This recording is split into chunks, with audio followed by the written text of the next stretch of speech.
When I was in year 6, my teacher sat me and my sister down.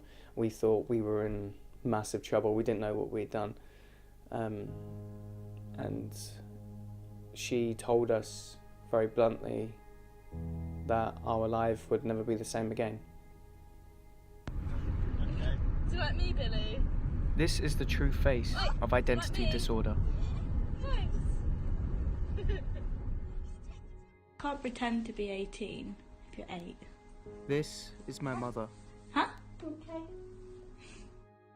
All the different personalities that take over have got their own genders, their own characters, their own names. They can be male or female. A world of confusion and dissociation. Dissociation has many different forms, but I'm talking today about dissociative identity disorder and how it affects me and my family.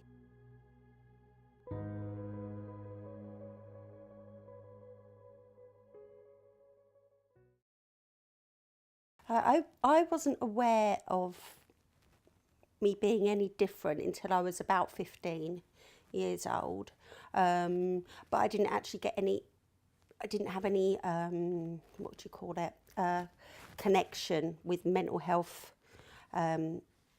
until a lot later.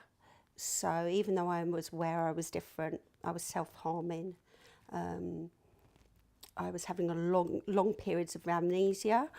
I didn't know what it was, or I hadn't seen the doctors or hadn't been to any therapists or anything until I was 22. It was the first time I had any official help, and that was because my eldest daughter had actually passed away.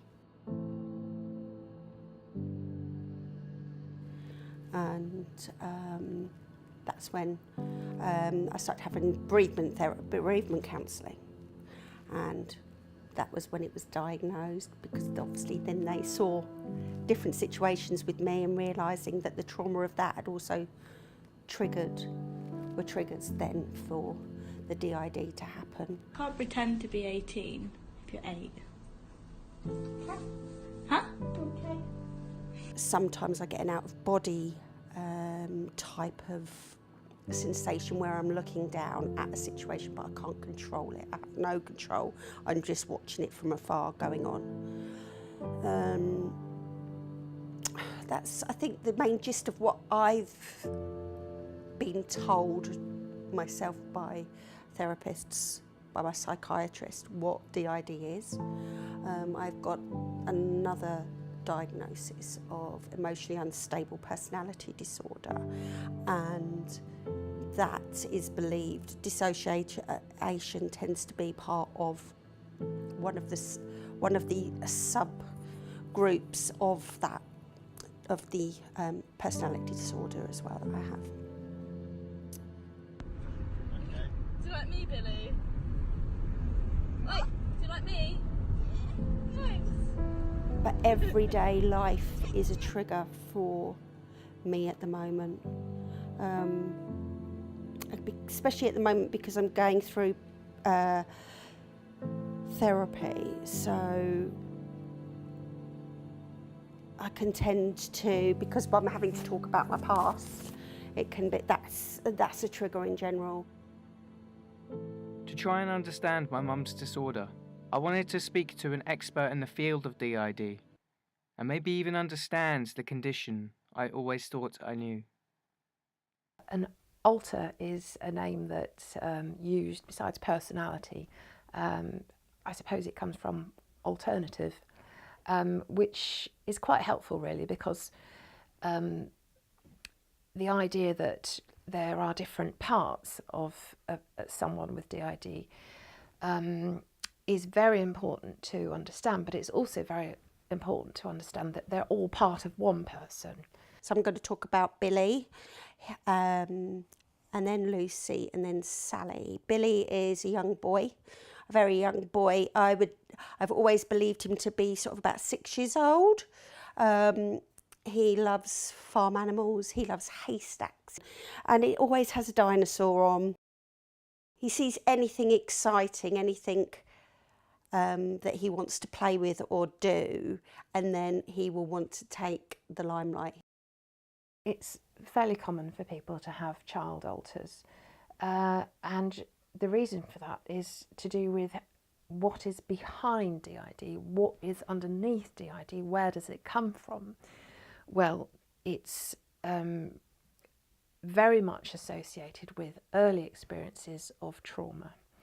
And this is often, not always, but often or even usually to do with sexual abuse and neglect, perhaps physical abuse. Finding this out for myself was heartbreaking. I just couldn't picture the sort of torment that she had gone through. Billy, very loving and sweet. I see him very much like that, but I also see, I think I'm quite logical in my thinking. I like to think that it may be where I missed out on a lot of my childhood. I don't remember so much of my childhood, that he is the one wanting to take the limelight, to get some of that back, to have some airtime, to release and be a child again, basically. Lucy is an alter who's about 17. She's the one that I find really quite difficult to understand, because I've been aware of, or been made aware that these alters that I have are here to protect me and to keep me safe. As I don't understand then that Lucy is the self-harmer. She's one that will go and drink alcohol, put herself in dangerous situations, be very impulsive, is very self-deprecating.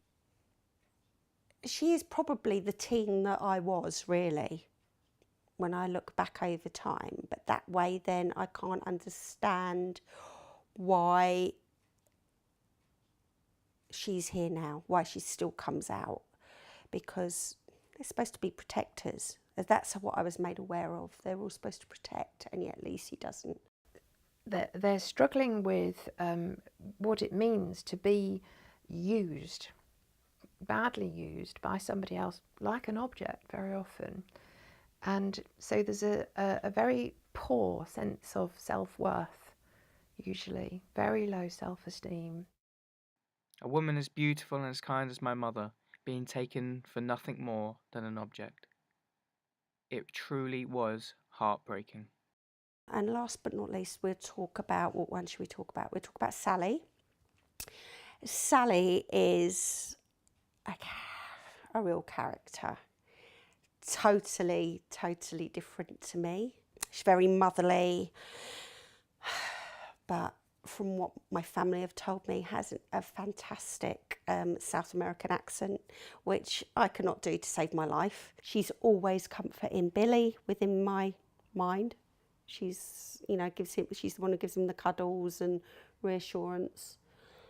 Well, it may be that one of the abusers spoke in a particular language or had a particular accent, and so it might have come in that way. With DID, it's never going to go away because I want it to. Owen finds my condition very difficult. He loves his mum, and so when others come out and about, he doesn't want them there.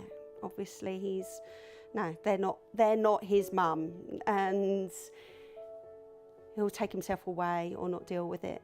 He struggles to deal with my condition. I still love her nonetheless, don't I? It's time that we stop being arrogant and address every single mental health issue as if it were a cancer, as if it were a disease. Because I tell you, they are just as dangerous. Let's address this now.